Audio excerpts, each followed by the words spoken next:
Hey guys. Hey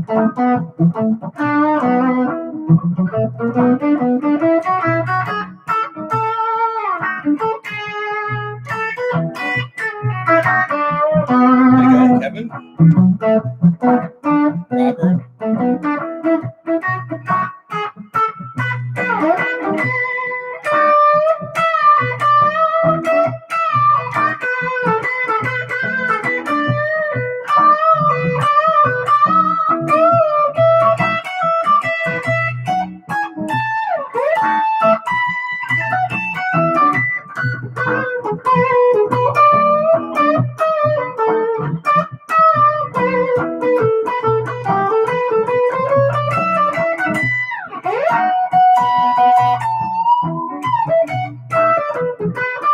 Took that.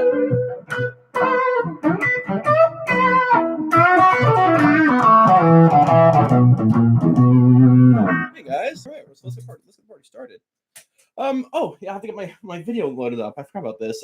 You are the man in the mind of teachers more than any of kind of lessons. Cool. I have a lot more in the minds of coming up. Hey Albert. Hey Adam, Jeff, Red, Drutgat too. Kevin, Matt, Robert, Jerry, Kevin, Jeff, Doggy. What's up? Sorry, I've been a bad person. I forgot to load up my videos. You know. All right. So really quickly, Jeff. By the way, awesome sticker that I got coming my way. Very, very, very excited about that. I'm just gonna load up my channel, go over some stuff, some questions. How's everybody doing tonight? Thursday. I got a lot of sun. I went out in the sun today, which I usually never do. So, hey Phil. Me and the sun don't mix, man. I know I live in Florida, but why I live here, I don't get it. All right, so I'm just loading up really quickly the videos. The video that I just did, the CCR, if my phone would load up. I got a brand new phone. And this, hey monkey, and this thing, oh, looks, I'm live. Look at that. All right, so now I'm going to go to this, and I'm just going to go start with, scroll down all the way down, and I'm going to start with all the questions I see, and we're going to go over. Hey Scott, how are you? New Hall Skins, cagey or what? Caged. Did you mean cagey or caged? All right, so let's just get to it. My brain is fried from the sun, just from the sun, okay? Does it look like I got color, right? Yeah, I got color, right? I'm red, okay? Here we go. All right, hey, folks. Hey, John, how are you? John, I'll be seeing you next Tuesday, right? If I'm not mistaken.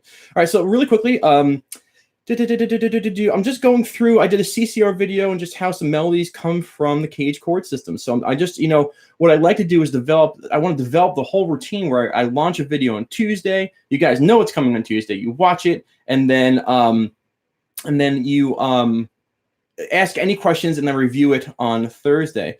So I have a question in live feed. Is there a trick to the caged in one position E, A, and G? There is. And Adam, that will be coming out in my Caged Masterclass, which will be probably coming out at the end of June. And it's going to be better than anything you've ever expected. So the thing is, Jeff here, Jeff knows there's a trick to doing it. But yes, hey, Jared, there is a trick to memorizing everything. And it's actually easy to see. So here's some questions here really quickly.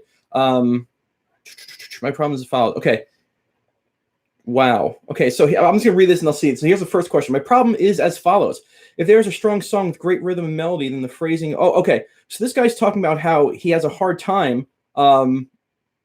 Okay, so don't worry, Drutgat. We'll get there in a second. This guy, his question doesn't really pertain to this video, but he just talks about he has a hard time jamming the jam tracks. And I have a remedy for that coming out soon.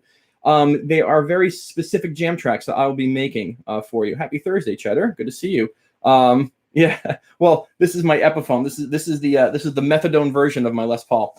So for Ratwolf, I will be addressing that soon. Could you possibly touch on how the pentatonics apply to more aggressive styles? And I think what this guy is asking about more aggressive styles is how does the pentatonics figure into like metal? And the thing is that they do, they absolutely do. They're the same positions. They're the same things. They might be a little more linear down the string than boxes, but the pentatonics are there. The thing is that if you want to see yourself, you need to know your 5 pentatonic boxes. And let's say you pick a heavy metal song to, oh, nice, leaving for another jam in 20 minutes. Okay, on Cheddar, that's great. But if, say you pick a heavy metal song, right, and it's in E, and it's an E minor or something like that, then you want to go through all your E minor pentatonic 5 boxes so that when you learn it, you can see like, oh, look, it's the, this is the 7th fret of the A, and it goes down the 2nd fret of the B. Instead of wondering what that move was, you'll see it divided up into these boxes on the guitar neck. So they're all there. Can you talk about inversions and improvised solos in the live feed? Is Jason here? Oh, hey, Jason. That's not the right Jason. A great video. Could you talk about incorporating this and inversions into improvised solos during the live feed? Now, this is from a guy named Jason. I'll read it a little bit slower. Hello. A great video. Could you talk about incorporating this and inversions into improvised solos during the live feed? And so, Jason B., if you're watching this in the replay and I'm answering your question, I don't mean to sound snarky when I say this, but like look up any in the Mind of Jerry Garcia video that I've done, because that's, whether or not you like the Dead or not, that's exactly what I'm doing. Whether it is the Franklin's Tower, whether it is Althea or even Bertha that I have up there, that is going to go over all of them. The Les Paul is being stitched up right now. Okay, so then there's this one question. This guy's pretty cool. He was really polite, but we went back and forth about 8 times. And to make a long story short, he says, hey, guys, you got to find out what shapes frets you like best. Oh, Cheddar, you're doing my bidding. Is a jumbo fret easier to play? Oh, yeah, that's hey, Kevin. Is a jumbo fret easier to play? That is totally up to you. That's user preference. All right, so this guy, if you go to my video, you'll see this back and forth that me and this guy have. And I don't know his name. It's S something. And he wasn't rude, but he says, hey, you guys need to know your scales and you need to know your modes. And don't really rely on the Cage chord system. And I wrote back to him, and I wasn't driving. But I spoke. But it's very short. It said, then you really don't understand understand Caged. It's everything you said and more. And the thing is, then I said, oh man, that was so rude of me. Like it was so like quick. And so I gave him a reply back saying, hey, Cage is more than just these chords. Cage is a lot. This is your version of Salty Blues comment. Yeah, yeah, but not really. It wasn't salty. The guy was very, very polite. But he writes something very, very important, which is Caged only has 5 positions. And how is that better than learning 7 scales? And the thing is Caged doesn't have 5 positions. Caged has 7 positions. And everyone's probably like, what? And again, my Caged Masterclass will be coming out soon. Caged is nothing more than a navigational tool. I mean, if you guys in the live feed right now can tell me what the controversy is about Caged, I don't get it. I've seen it all, and I think that Caged, when done right or when explored deeper, a lot of people have a bad taste about Caged in their mouth because, and I don't mean to sound rude, but they've watched the video, didn't make sense, or it just said here's the Caged chord system. It's these 5 chord shapes, and people are like, oh, okay, and they don't understand how to relate it to everything in music because it is everything in music. Caged. I was gonna say Jeff. I was gonna say back me up here, man. But you got to see it deeper. You got to get it deeper than what it is. Your version of Caged has revolutionized. Oh, my lead playing. It's what finally made the scale shapes fit together. That's very, very nice. Okay, I don't know. I'm just waiting for the masterclass to learn stuff, and that's fine, Albert. But the thing is Caged is a navigational tool. There are courses in Udemy promoting Leave Caged Behind. I know oh my God, it's funny. Leaving Caged Behind by Michael Palomino. That guy. It's so funny you said that, Jared. I saw that. I don't know what the course is, but that's the guy. When I first started, he's like, "Oh, you're teaching so nice." I was like, "Oh, thank you, Michael from GuitarGate." But the thing is what they're saying. It's not, Stephen. It's not just that. It's not just for finding the chords and the scales. It's really everything. You can use chord. You can use Caged for bass. Of course you can. If it's good enough for Joe Pass. Yeah. And the thing is I don't want people to think I don't see any weakness of it. I really don't. I don't. You can lay 3 notes per string on top. 3 notes per string. I find a lot of weaknesses in that. That's for speed and jazz players. If you want to run through and get a mode right through your fingers, but overlaying. Okay. So I'll have a masterclass coming out. because I don't want this feed to be 8 hours long. I agree. There's no weaknesses of Cage. Okay. So, and Gat 2, you had a question I was going to address really quickly. I'm going to keep on going through these really quickly. Stitch a few minutes or, okay, not that one. So you're the man. Thank you. Love it. Holy moly, what a great tip. Absolute bad player, but hats off. Nice. I'm sorry. I'm just going through the comments really quickly. Knowing the Cage system can hurt. I don't see how it can hurt. I have no input or question. Just wanted to say hi, dude. Hey, dude. Wake me up when June ends. Oh, how do I know which passing notes work in Cage? Oh, hold on. I can't. Oh, can't hurt. Okay, cool. How do I know? Okay, so if you have questions about Cage stuff, wait for my masterclass. I'm just gonna go through this stuff with the questions. Any questions I had on this video. Oh, okay. So this guy, this was a great question. Is why this guy writes? Why is every time bar chord used in song, people claim it was because of the Cage? Well, because there are 5 bar chords shapes, and when you arrange them in the right way, they make up the Cage chord system. So it's kind of like, you know, walking around with like, I don't know, 4 tires and being like, these are 4 tires. Be like, well, didn't that come from a car? And be like, how could you say it came from a car? Because it has 4 tires. You know, so I understand like why are you blaming Cage, or why are you saying it's Cage when it's just a chord inversion? Sorry, the scale, the thread. Okay, so Jason Ackerman, look at you. Why practice Cage versus arpeggios? So that's okay. So share my guitar. There's no difference between those two, and that's what I'm talking about. I'm not trying to call you out here. There's no difference between practicing caged and arpeggios at all. I mean, they're one and the same. You know, they really, really, really are. And so Cage incorporates everything: diatonics, modes, pentatonics, arpeggios. Jeff, you're the guy who goes, yeah, behind me. Okay. And that's for each Cage position, learn the arpeggios, the pentatonics, and the full scales in each position. There you go, Jason. So you're getting it. And so the idea is, it has everything. I mean, it's everything. But I'm going to explain to you in a way that hopefully you haven't seen it before. Hopefully, it makes more sense than what you've done. Okay. In previous Cage stuff. And pretty much there wasn't a lot of questions here. Okay, so there wasn't a lot of questions here. Another wonderful Cage. No way for everybody. All right, that's it. Okay, so any questions about? So here's the deal. So I'll show you. Whoever noticed the Cage system to begin with was a genius. I think that the first person who transferred from like who was the first Fogerty or Mozart? That'd be Mozart. The thing is I think like a piano player who picked up the guitar and started playing, said, "Oh, look, I can see my chord inversions there." You know, there was a whole thread. There was a whole thread. Watch this. Watch Jeff. Watch Jeff come in. There was a whole thread on Ultimate Guitar about how Jimi Hendrix didn't use the Cage chord system, and I actually chimed in and I was like, "Bull!" like absolutely he did. Like it's apparent in all of his music, all of it, like every single piece. Every single note, every single line, it is, and I'm sure Jeff will chime in because Jeff discovered it better than I did. The fretboard is Cage system, and the Cage system is the fretboard. Boom, there we go. Okay, yeah, and Frusciante, there we go. Okay, so now, any questions pertaining, let's see, it's also really nice to know the high 3 or 4 string G shape. Oh, yeah, it is. He's lefty, so Kevin, that was, bravo, Kevin. Okay, there we go. What was clickbait? I was clickbait? Hendrix probably didn't even know he was playing the Cage. I think he did, man. It's apparent in his playing. I mean, it's literally apparent. I don't want to. He was a jazz musician. He was a session musician. I think he knew use. Okay. So yes. See. Oh yeah. All right. Okay. So there. Yeah. Somebody asked a comment about the. Hold on. Time out. Joseph Terlingo. Somebody asked a comment. Is that chord progression a Mixolydian? And the answer is no. It's okay. Oh, is it? Yes, it is a Mixolydian. What am I talking about? Yes, it's G, F to C. So it's in the key of C, and it's starting on the G. So it is like a Mixolydian progression. 5, like got the 5 chord. We go to the 4 chord. We go to the 1 chord. Back to the 5. All right. So there we go.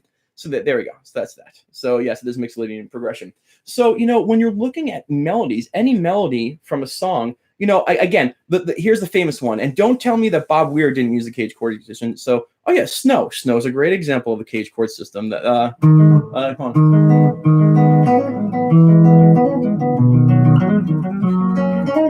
So Jeff and I were talking about Snow, and Snow Heyo by Chili Peppers is a blatant use of the Cage chord system, and also a blatant use of a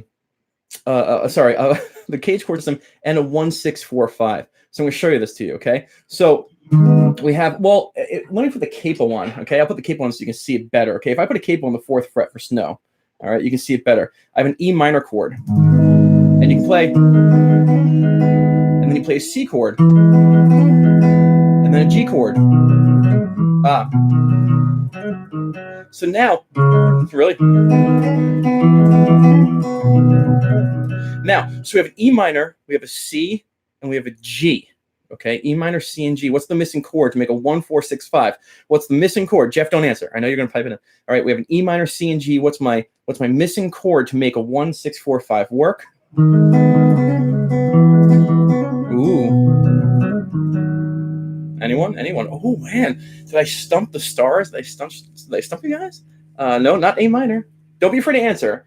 Timothy, I'm very glad you answered. D, there it is. All right, so now check this out. D. Okay, we got it. So, okay. Justin, Spencer, Mark.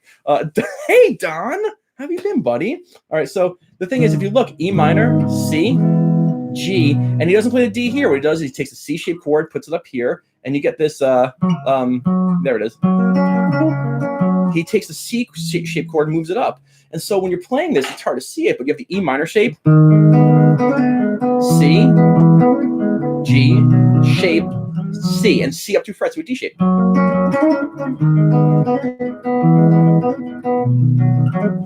Okay, so there we go. So in other words, when chord tones are played on guitar, not sitar. I don't know what that means. Anyway, so there you go. So there is Frusciante playing with the cage chord system in Snow, you know? And so any song that you really enjoy, you know, if you find the chords, and have you done any lessons regarding triads in each string set? Seems like these break down into cage shapes, and they absolutely do. But Jared, I will have a triad lesson coming out, kind of based on caged, but not.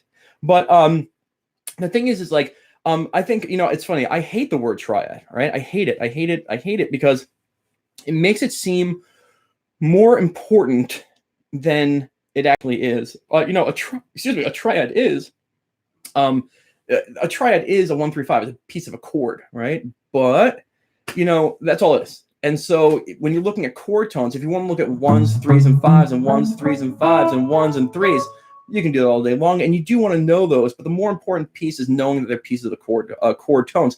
And so I can do a whole thing on every single chord shape I can. But that's going to be more in my caged masterclass. When playing caged, playing with the thumb over the top, easier or bar chord stuff. Well, I mean, if you have the thumb for it, you know, that's the E-shaped chord.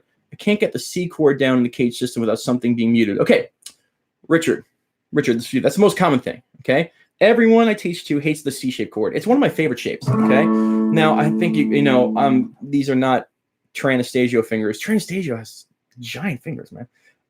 So, yeah, okay, so first of all, when you're practicing C-shape, make sure you practice C. Jeff, you're like my clone. C is, it's really efficient on the 7th fret or above. If you try to do it down here, it's going to hurt. But the way you want to start it is at least get this piece down. And understand that this piece here is part of a C-shaped chord. Yeah, hey, David. Oh, hold on, time. David, remind me you're here. But this part here is part of a C chord. And if you want to strum it for this guy, usually you can work by stretching these fingers out, and then you can get that damn pinky over, okay? But try it on the 8th fret, 9th fret, and 10th fret, and slowly get it. You got to work at it. David Solomon, dude, I watched that video, and by the way, I hate to say this, I'm not fluffing my collar here, but did it not make sense, David? I mean, the guy's playing an altered chord, and he plays the exact altered scale on top of it, like 2 and effing T. It's just the language. But David, 7th, 9th, and 11s and 13s are all part of the caged chord system, and we will get there. I promise. I promise we'll get there. So actually, David Solomon right there, the pink D. I don't know. Is the D pink for everyone for David Solomon? Are the colors the same? The inspiration for a triad video coming out soon. Hey, Joseph. And if anybody's okay, so we're having too much fun. It's magenta. Okay, it's magenta. David has a pink D. Sorry, David. But yeah, so David's the inspiration for a lesson coming up. All right, so listen, guys. Time out. I'm going to do an in the mind of. Yes, exactly. Seems like they just made up crazy terms to confuse you. They did, David. They did indeed. People want to confuse you, so you just got to toss the lingo aside. I promised. So Joseph's my student, and I promised you guys to talk about what Joe is learning. Okay, so Joe is learning. He learned. Hey, Mike Barry, welcome to the club. Joe, I promised you guys that I would tell you what Joe was learning. Joe's a great student. He's passionate about practice. He just got a great 1978 Les Paul. Thing's beautiful. And Joe just finished learning the melody lines to Oye Como Va, which I'm probably going to be doing in the mind of Santana, not for soloing. We get it. You solo an A Dorian all you want, up all day. But we're going to be talking about masters of melody and how he shaped his melodies for all those lines, all the lines. You know, everything that even the yeah, all the cute, all the cool melodies in Oye Como Va will be dissected and as part of the Masters of the Melody program. Any advice on patience, as in waiting for upcoming Stitch Method videos and masterclasses? Don't say it's coming. I know.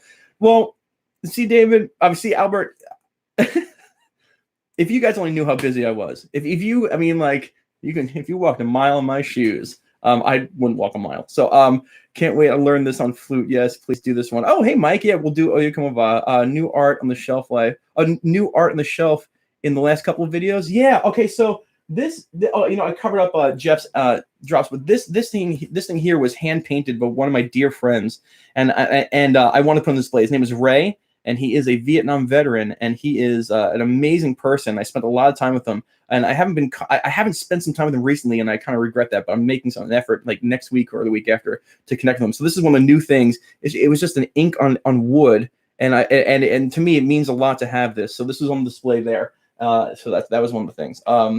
So more melody rhythm this section. Oye Como Va, awesome. Can you start doing 3 or 4 videos per day?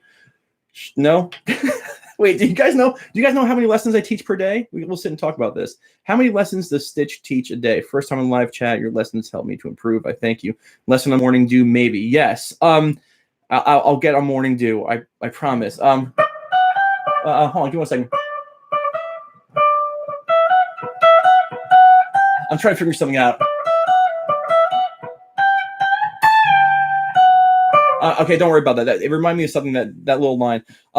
First time, yeah, 10 or 11 lessons a day, and that's a lot of lessons, you know. So and then with the family, and actually, well, no, 16 I probably die, but you know I have to like eat, you know, drive around, and do videos, and then do FaceTime and Skype. Turn it up to 11. Do the 5. Yes, that's what we're doing, Jeff. Okay, and that's the heat, right? Give me 1 sec. I can do. I figured out a long time ago. And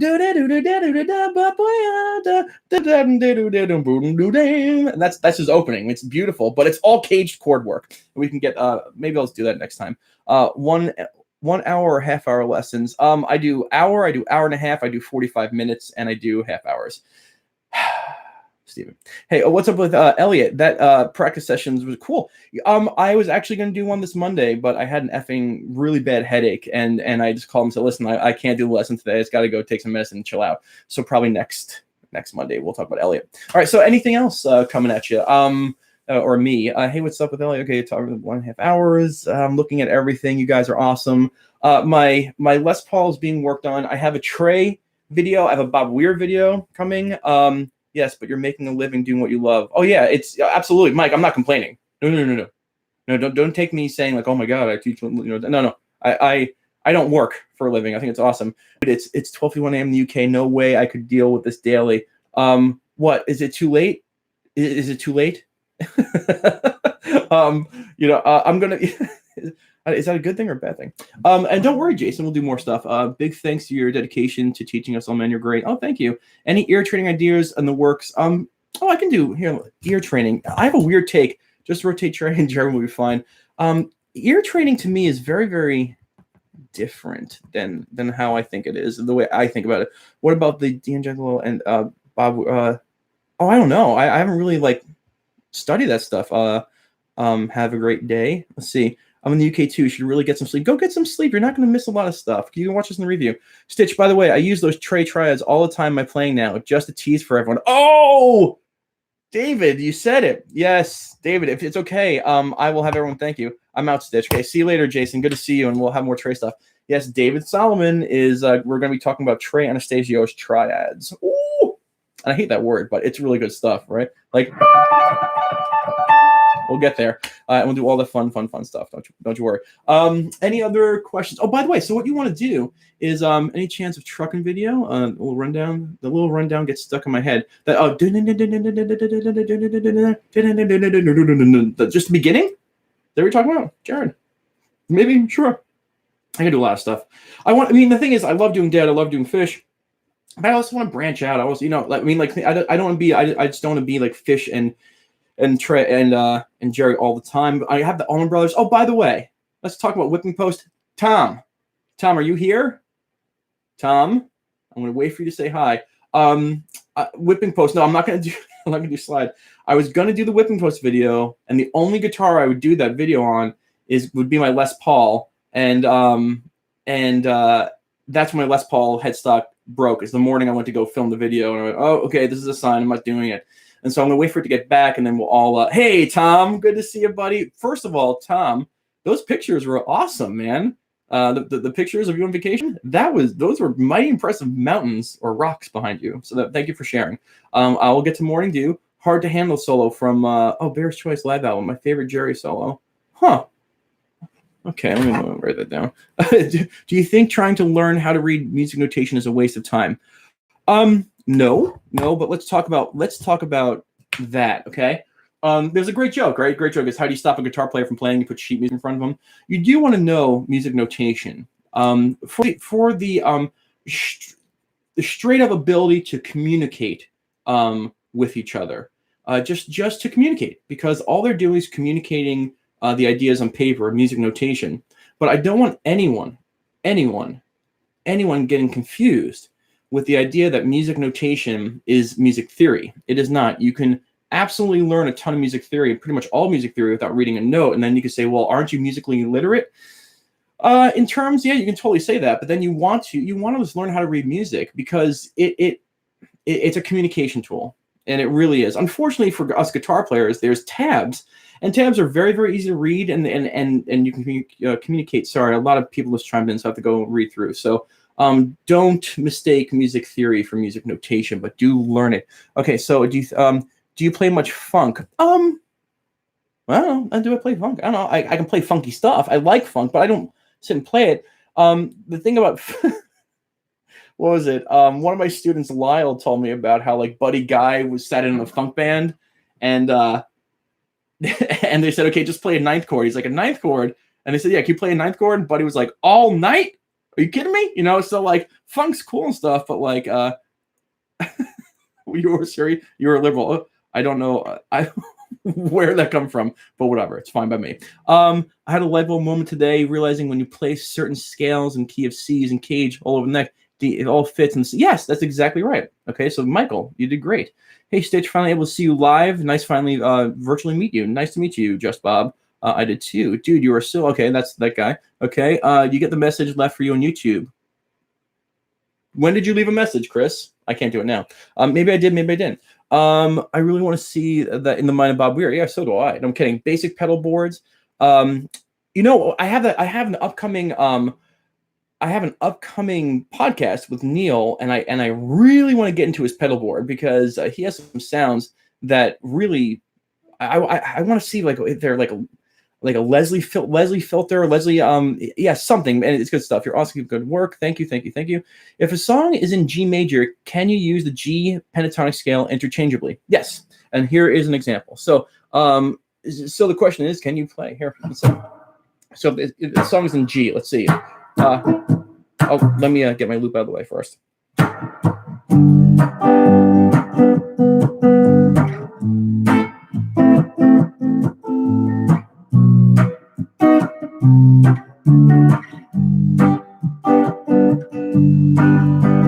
Okay, so there's just a G, right? G, A minor, boom, boom, and then a B minor, and then a C, and then to the 5, and back home. And so a G major scale is going to work fine, like okay,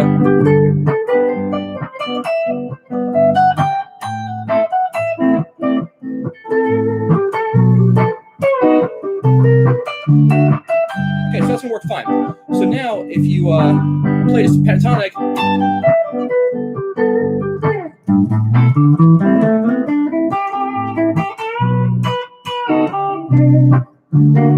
oh, really?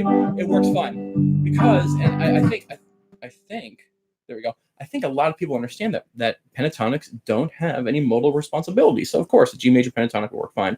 And your lessons are helping me play. Oh, nice. Okay, hey Stitch, I'm working my way through your older lessons, and it's great. I'm gigging bar band player, and your lessons are great, helping me. That's awesome. Cheers. Thank you so much. That's nice to hear. And Chris, that makes sense, buddy. I've been listening to old David Gilmour blues. Wow, he's never celebrated for his blues. Oh, I've never really listened.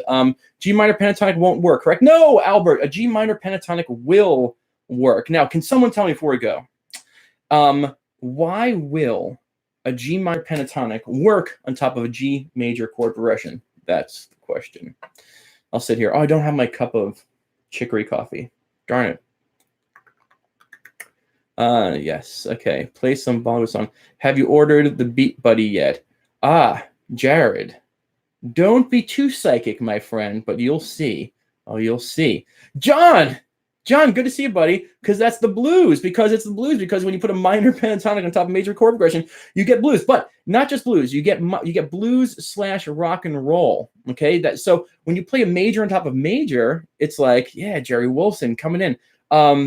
So when you play major and major, that's correct. That's correct. It works. But blues and rock are broken. These are broken theories. It's why they caused so much like ruckus, and all the women got their pennies in the bunch back in the 30s and 50s. I don't know where that came from. But now, like,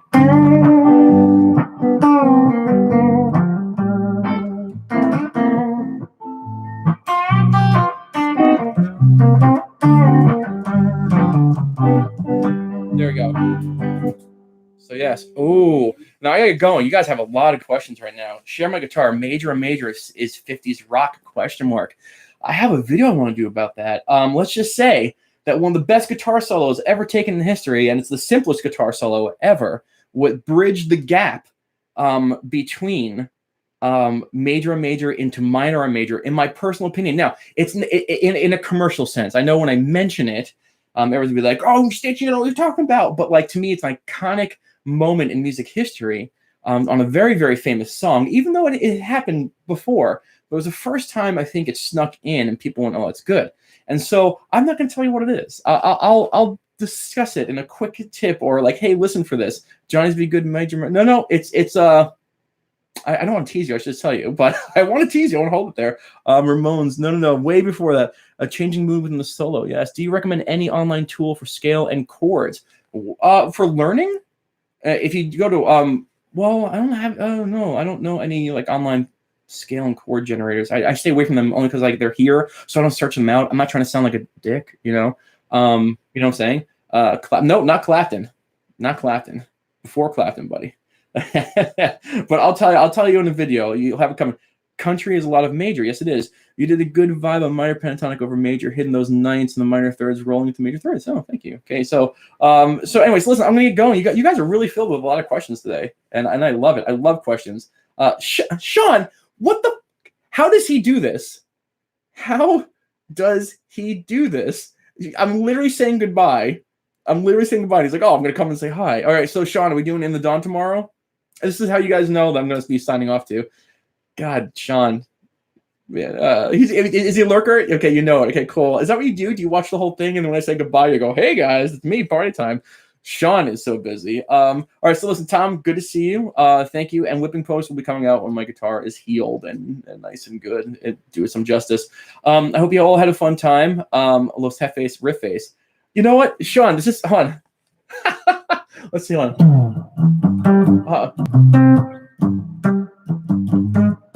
No.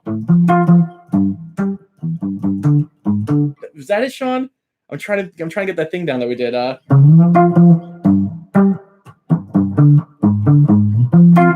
Something like that. We got to get that back on going. All right, guys, listen. That was just a baseline, so don't worry about it. It's on your computer. All right, so everyone, you guys should do an outdoors Ian Sean on the lawn. Ian and Sean on the lawn. Look at that. So Sean had a pretty solid minor pentatonic series. Yes, he did. He did have a solid minor pentatonic series. Oh my God, those love bugs are crazy. I don't know if you guys know about love bugs, but they are the worst. Just Google it and look on YouTube. Everyone, have a great night. Hope you enjoyed the video. Yes, Joseph. Yeah, what Joe is learning. Joe is learning the melody lines to Oye Como Va and some Cage stuff. And don't forget Oye Como Va. Mike, I got you, my man. Okay, I got you. And we do that. Peace out. See you all. David, see you. Good stuff. I hope that you guys. Oh, hey, Drew, I didn't see you. Mike, I'm now just going through the roll call and saying goodbye to everybody. All right, guys, you guys rock. Have a good one. I'll see you hopefully on Tuesday with some fresh video that just pops out of my mind. And you guys rock. And any last remaining notes? Oh, if anybody's in New York, if there's any New Yorkers here in July, I'll be going to see the Chris Robinson Brotherhood in Patchogue, New York. And so if you're gonna be there, we can hang out and see Neil, and then hang out, say hi. All right, guys, rock and roll. I'll see you guys later. Bye bye.